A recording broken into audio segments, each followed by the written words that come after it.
talking about Agatha. I'm done with this nonsense. Now it's time to talk about... Take it easy, sweetheart. We're talking about the Penguin today. So get your spaghetti and your spicy meatballs and you sit down because we're about to have an Italian dinner and it's going to be fantastic. So get all your chow. We're going to sit down and enjoy a meal. Because the Penguin is not digest with popcorn. It's digest with spaghetti.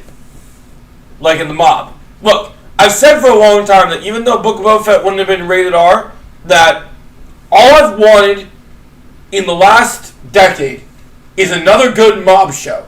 And look, with Book of Boba Fett, I wanted, since you had the whole Mandalorian was a space western, I wanted a space mob show.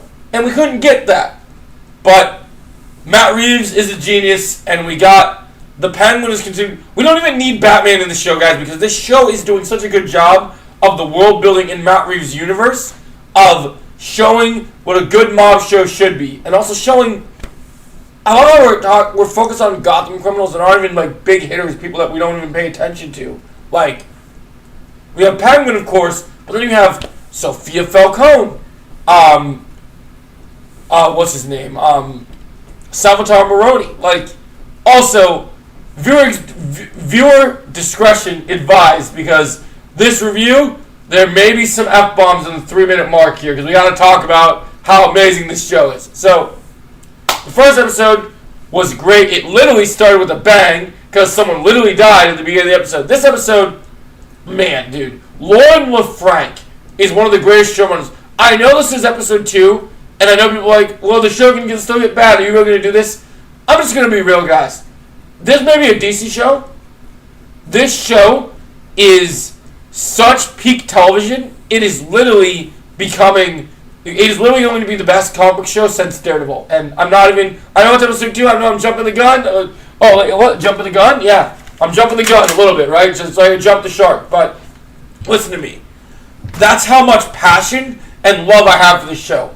As a DC fan, we are going to eat so good. And I'm going to do a video later explaining the channel update about what stuff I'll be prioritizing in terms of content. You'll get to see that later. But let's get on back to the Penguin. So, Lauren LaFranc is a genius, okay? We have Agatha, nothing all along, which is nonsense, which is BS. And this is literally such a refreshing mob show. We continue the story. We get to see a little bit of Sophia's backstory in this episode. Also, like Jeff Goldblum says, pat on the back. Pat on the back. I mean, freaking Christina Milioti is crushing it. Like, that bitch is crazy, man. She is crazy. Like,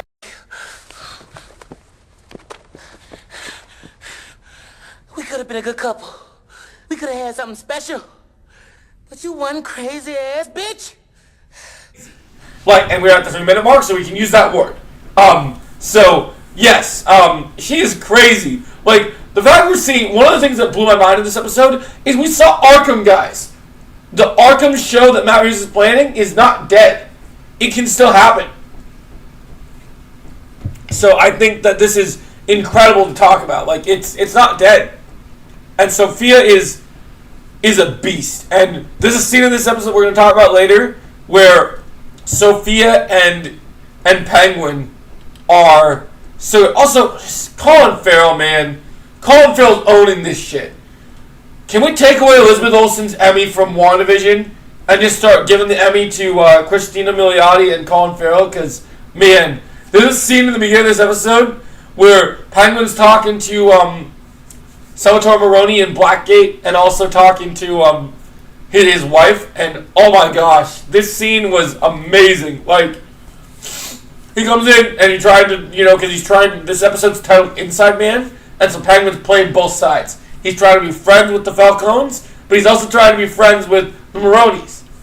It's so good, because he's like, yo, Salvatore fucking Maroni, and it's just, oh my gosh, I was eating that spaghetti up. Like, I'm telling you, this is so good. Like, I don't know why I'm getting so giddy about a mob show, but, like, this show is Sopranos, Breaking Bad, and someone told me a third show. What was the third show? Oh, yeah. It's the freaking Godfather, which isn't the show, it's a movie. It's a combination of the three greatest things on the planet. And just, look, we don't even need Batman. I don't know how many times I have to say this. But we did get a Batman 2 in this episode, guys. You want to talk Easter eggs? We're about to get nerdy. Look at me hold my glasses. We're about to get so nerdy, guys. Are you ready? Sophia Falcone mentions No Man's Land in this episode. And like Thanos, this does put a smile on my face. Like, it does. Like, if you guys don't know what No Man's Land is, it's one of the greatest DC stories out there. And they tease it at the end of the Batman with Gotham being flooded. Basically, all the criminals start basically having a turf war and take parts of Gotham and have their own territory. So it's going to be great. If they really do No Man's Land in Batman 2, it's going to be awesome. Back to the episode. So then, as the episode progresses, we get to see a lot of great things in this episode. Like, can we also talk about how DC gets humor way better than Marvel? There's a scene in this episode that shouldn't even be funny, where it's dealing with dark themes, but just watching Oz and Victor, their chemistry together is so good. It's like a Batman and Robin if Batman used guns and was a gangster and smoked. Like, it's kind of crazy. Like Victor's becoming so likable, but they always do this to us guys. It's gonna break my heart, man.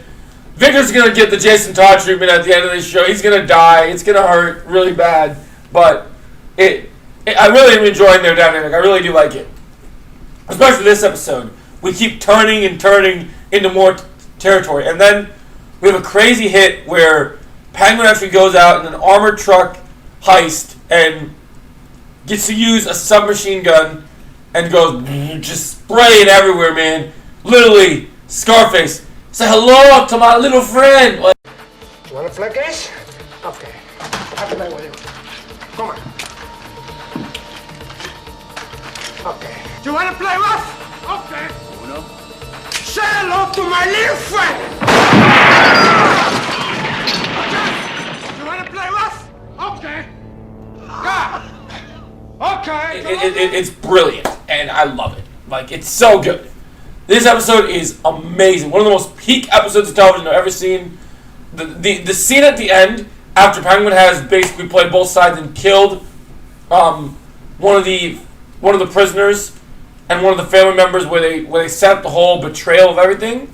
And oh my gosh, the scene where they're trying to make it seem like Penguin's gonna get found out when someone was killed in the family, and you have and Colin Farrell's delivery of, I'm not gonna say anything. I'm not a fucking rat. Like, oh my gosh, it's just so good. The writing in this show, the acting in this show, the Penguin is amazing. This is even better than episode 1. I'm giving the Penguin 10 out of 10, guys. I love this episode. Can't wait for episode 3. I love in the behind the scenes. If you watch the end credit scenes of the Penguin episode 2, there's a scene where they show that they couldn't use real guns when they were filming the show because it was so dark at night when they shot the scene. So they had to put these flashlights on it and make it look like it had sparks to make it look like it was actual machine gun fire. So if you guys enjoyed my Penguin review, let me know your thoughts. Are you enjoying the Penguin? Are you liking Vic and Penguin's relationship? What's your favorite part of the Penguin? Do you like having a Bob show like this? Let me know your thoughts, and I'll catch you in the next video.